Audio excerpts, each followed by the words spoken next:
Vamos lá, é um cara muito bom esse Pitágoras. Está aqui meu vetor A e meu vetor B, os mesmos vetores, eles são perpendiculares entre si, né? Formam esse ângulozinho, cadê meu ângulo? Saiu aí, beleza. Formam um ângulo entre si, né? Eu apliquei aqui a regra do polígono, e nós temos que o nosso teorema de Pitágoras não é nada mais do que esse mantra que a gente vai ter que ficar repetindo. A soma dos quadrados dos catetos é igual ao quadrado da hipotenusa. A soma dos quadrados dos catetos é igual ao quadrado da hipotenusa. Olha aqui, ó, a soma, olha para a fórmula. A soma dos quadrados dos catetos é igual ao quadrado da hipotenusa. Professor, o que é capeta? Não, pera, não é capeta não é demônio não, é cateto. Você vai ter que lembrar isso lá na matemática. O que é um cateto? Catetos são os lados de um triângulo, criatura. Então tá aqui, tem um triângulo aqui. Você consegue ver um triângulo retângulo? Deixa eu tentar desenhar aqui. Aqui está um ângulo reto. Ó. Aqui, ó, um ângulo reto aqui. Ó. Tá aqui meu triângulozinho retângulo. Então nós temos os catetos. São os lados menores de um triângulo. Cateto aqui no caso é o vetor A e o outro cateto é o vetor B. E a hipotenusa é o lado maior de um triângulo. Então a soma dos quadrados, dos quadrados dos catetos vai ser igual ao quadrado da hipotenusa.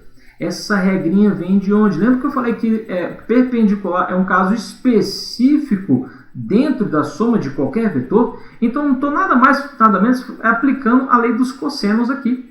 Olha que interessante quando a gente aplica a lei dos cossenos para este vetor, para este caso, né? O caso em que eles são perpendiculares. Aqui, ó, lei dos cossenos. Você vai reparar que só não tem essa parte aqui. Tá vendo essa parte aqui? Essa partezinha bonitinha. Por que não tem? Né? Ó, repare que o outro é semelhante. Ó. Teorema de Pitágoras. Está aqui, ó. Tá aqui. O teorema de Pitágoras é um caso específico da lei dos cossenos. Porque, ora, o ângulo não é de 90 graus? Se o ângulo é de 90 graus, quanto que é o cosseno de 90? Né? Os mais espertos já sabem. Né? O cosseno de 90 é igual a zero. Então, se o cosseno de 90 graus, porque o ângulo é de 90 e o cosseno de 90 é zero, então zero que multiplica qualquer coisa é zero. E essa parcela aqui desaparece. Então, você não tem que decorar o teorema de Pitágoras. Basta decorar a lei dos cossenos. Se você souber a lei dos cossenos, você sabe qual que é o teorema de Pitágoras. Tá bom? Mas como é um caso específico que a gente vai usar em 70%, 80% dos exercícios que a gente vai fazer, com casos em que eles são perpendiculares, vale a pena decorar isso aqui também. E como é que decora? Você já decorou lá na matemática, é o próprio teorema em si que fala a soma dos quadrados dos catetos é igual ao quadrado da hipotenusa. Tem que decorar? Tem que. Repete junto comigo. A soma dos quadrados dos catetos é igual ao quadrado da hipotenusa. A soma dos quadrados dos catetos é igual ao quadrado da hipotenusa. A soma dos quadrados dos catetos é igual ao quadrado da hipotenusa. A soma dos quadrados, beleza, gente, já decorou, né? Quando você for lá, tiver no seu momento de necessidades fisiológicas lá, quando você for lá no seu banheiro, no toalete, beleza? Fica repetindo esse mantra na sua cabeça, tenho certeza que você vai decorar, né? Enquanto algumas coisas saem, outras coisas entram. Besteira do professor, né? Mas fala bobagem. Bom, vamos lá, galera. Vamos ver aqui um outro caso específico, que é quando a gente vai somar mais de dois vetores. Então, a soma de 3 ou mais vetores. Nós temos aqui o vetor aqui em cima, né? P, Q e S, tá? 3 vetores P, Q e S. E como que se dá a soma entre eles? Bom, a soma entre eles é como uma soma normal, soma de números. Você geralmente soma 2, né? Para depois somar um terceiro. Tá? E eu quero que vocês reparem que nos vetores, assim como a gente está somando números, quando a gente soma nos vetores, não importa a ordem, tá bom? Então, aqui a gente poderia usar aqui para somar o P, o Q e o S. Primeiro a gente soma o P e o Q e depois a gente soma o S. Ou então pode ser o contrário, a gente soma primeiro o Q e o S e depois a gente soma o P. Bom, sempre você vai ter que somar 2 primeiro para depois somar o outro, né? Então, geometricamente, aqui o desenho, olha aqui o desenho, eu estou aqui somando já o vetor aqui, ó, PQS, o vetor PQS, que é o vetor soma dos 3, vai ser o vetor P mais o vetor Q mais o vetor S. Eu quero que vocês reparem que os 3 eu coloquei aqui um do ladinho do outro, já obedecendo a regra do polígono. E agora sim parece um polígono esse cara, né? Então, por quê? Porque antes a gente só estava somando 2 vetores, era sempre triângulo, né? Agora já aparece uma figura geométrica, né? Então temos aqui os nossos 3 vetores, P, Q e S, em que o vetor resultante vai ser sempre da base até a pontinha. E já fica uma dica linda aí para vocês, tá? Toda vez que você tiver mais de 2 vetores para somar, 3, 4 ou 5 vetores, eu acho que o exemplo não vai passar muito disso. Então, sempre que você tiver mais de 2 vetores, tenta usar com todas as suas forças, se for para determinar o desenho, né? Tenta usar a regra do polígono. O que é a regra do polígono? Um no rabo do outro. Simples assim, um no rabo do outro. Por quê? Porque sempre a soma vai ser da base até a pontinha. Né? Repara no segundo caso aqui, ó. Então, eu falei para vocês que o vetor P, Q e S vai ser a soma dos 3, ou eu posso somar 2 primeiro para depois somar o outro. Né? Então, aqui nesse caso, eu vou somar o vetor P e o Q primeiro. Então, aqui o vetor P e o vetor Q. Está aqui o vetor P mais Q, beleza? E por último, vou somar o P mais Q com o vetor S, que vai dar novamente o vetor PQS.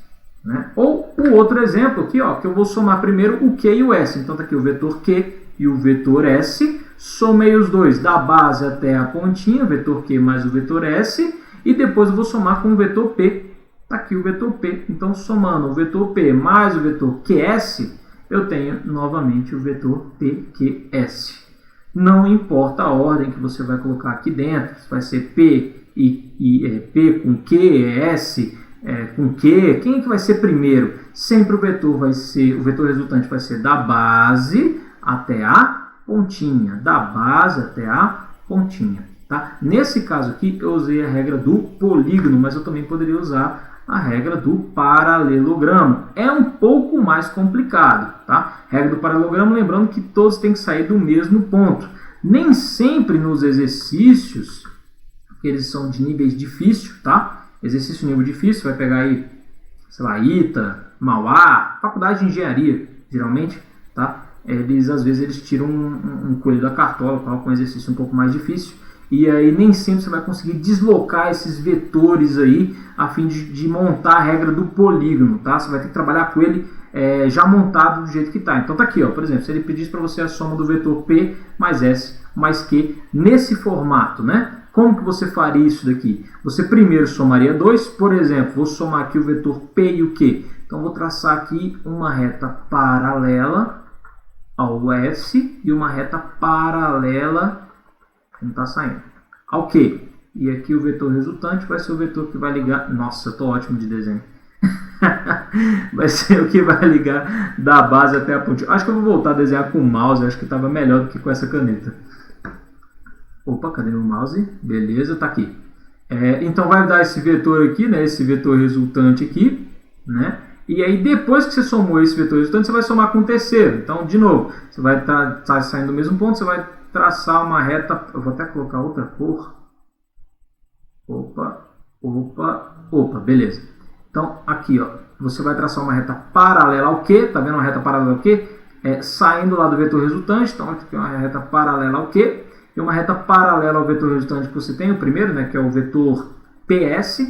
E aí, onde eles se cruzam, você liga da base até a pontinha. Eita, que desenho maravilhoso, né? Tá aqui, então. Você vai fazendo por parcelas, tá? Você soma 2, depois mais 2, depois mais 2, depois mais 2. É um pouco mais chato de fazer, por isso que eu já oriento que você tenta fazer com a regra do polígono, tá? Sempre que você tiver mais de 2 vetores para somar, tá bom? E aqui um outro caso, né, em que eu somo, né, primeiro o vetor P com Q. Aqui no primeiro eu somei P e S, né? Aqui no segundo caso aqui eu somei o P com Q e depois eu somei com S. Não importa, tá vendo o vetor resultante aqui, ó? Né, o que eu desenhei e o outro resultante aqui? Beleza, veja que eles têm o mesmo módulo, mesma direção e o mesmo sentido. Na teoria, porque meu desenho tá péssimo, mas deveria ter, tá? O que eu quero provar aqui para vocês? Que a ordem não importa. Se você vai somar primeiro o P e o S para depois somar o Q, ou se você vai somar primeiro o P e o Q para depois somar o S, não importa, tá aqui, galera. A ordem não importa, tá? Sempre o vetor resultante vai ser o mesmo, beleza? Bom, outras duas operações que nós temos que falar. Eu sei que o vídeo está ficando grande, depois eu corto ele aí. Eu tenho que falar da subtração e da multiplicação por um escalar. Subtração é o mesmo esquema que a gente já estava fazendo lá quando a gente estava vendo vetores de mesma direção, tá bom? Então, quando eu tenho que subtrair aqui, por exemplo, tenho que subtrair o B de A, né? Então, A menos B é nada mais do que uma soma de um vetor negativo. E o que é um vetor negativo? É um vetor oposto. Tá? Então, eu tenho aqui, por exemplo, o vetor A e o vetor B qualquer. Tá? Então, o vetor negativo, o vetor menos B, seria o inverso, né? O oposto do vetor B, que é nada mais do que conserva a direção, conserva o módulo e muda o sentido. Então, daqui o vetor B era positivo, aponta, né, para superior direito, perdão, para lá, superior direito, e o B, que é negativo, vai apontar para lá. Aqui o meu vídeo está invertido, está difícil.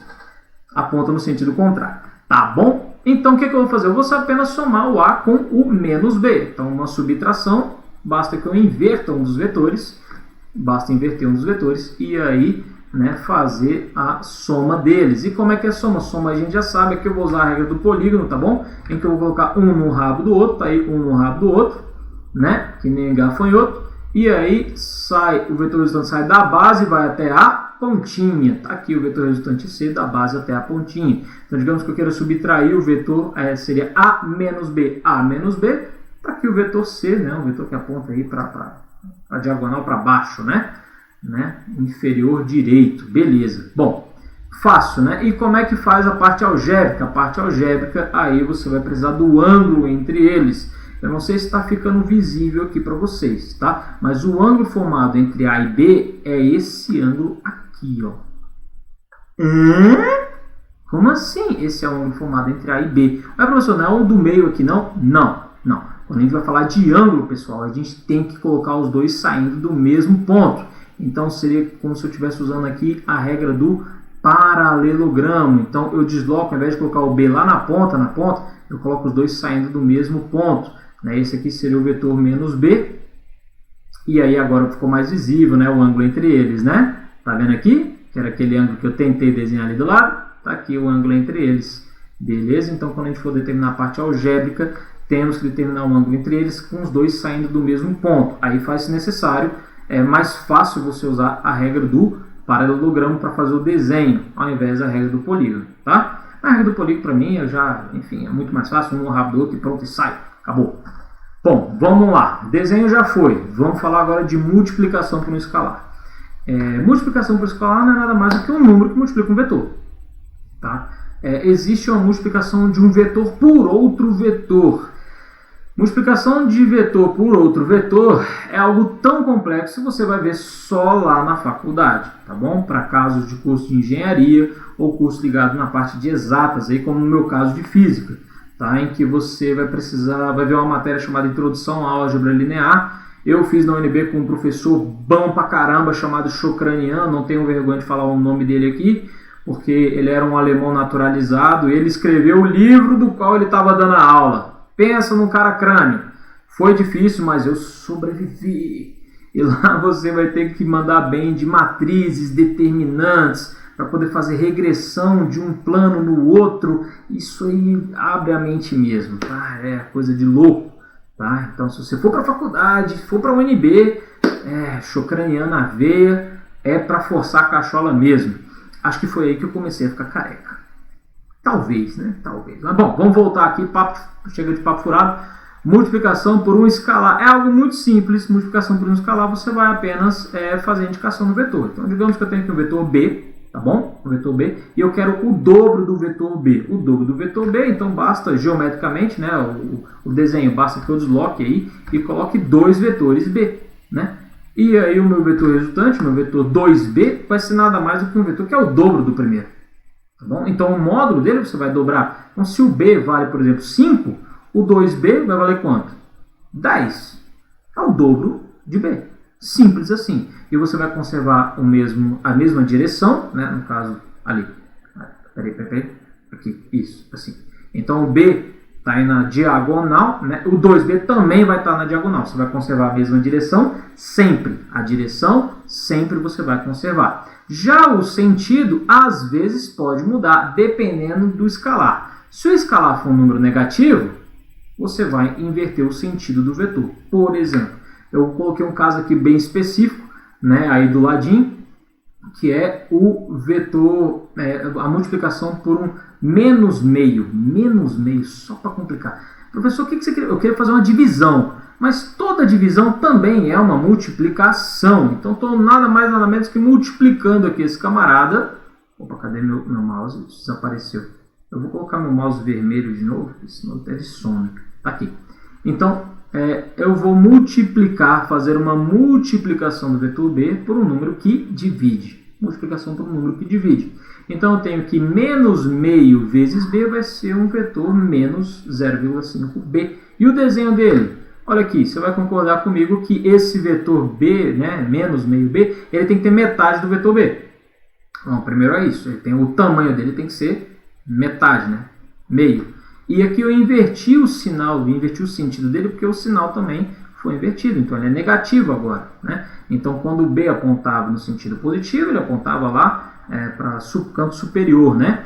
E agora que ele é negativo, ele vai apontar para o canto inferior. Então, a direção se conserva sempre. Direção ambos na diagonal. Veja que todos estão na diagonal, né? Todos estão na diagonal. Agora, o sentido pode ser que se inverta dependendo se o escalar for um número negativo, tá bom? Aí você vai inverter o sentido do seu vetor original. Beleza? Gente, isso aqui não tem muita dor de cabeça, não. Multiplicação para escalar, geralmente os exercícios não complicam. Tá? Geralmente eles são fáceis, até mesmo parecem poucos exercícios para a gente trabalhar, sei lá, uns 15% dos exercícios tem a ver com multiplicação de escalar, mas também é matéria de prova, vocês têm que saber. Bom, já estamos acabando esse negócio, falta só mais um detalhezinho que é a decomposição de vetores. Então a gente já viu soma de vetor de qualquer direção, tanto geometricamente quanto analiticamente. Relembrando aqui, geometricamente existem as duas leis do polígono e do paralelogramo. Algebricamente, nós temos que usar a lei do cosseno, tá bom? Lei do cosseno. E para um caso específico, que é quando eles são perpendiculares, o teorema de Pitágoras, que também é a lei do cosseno, né? Vamos ver o último detalhe aqui, que é a decomposição de vetores.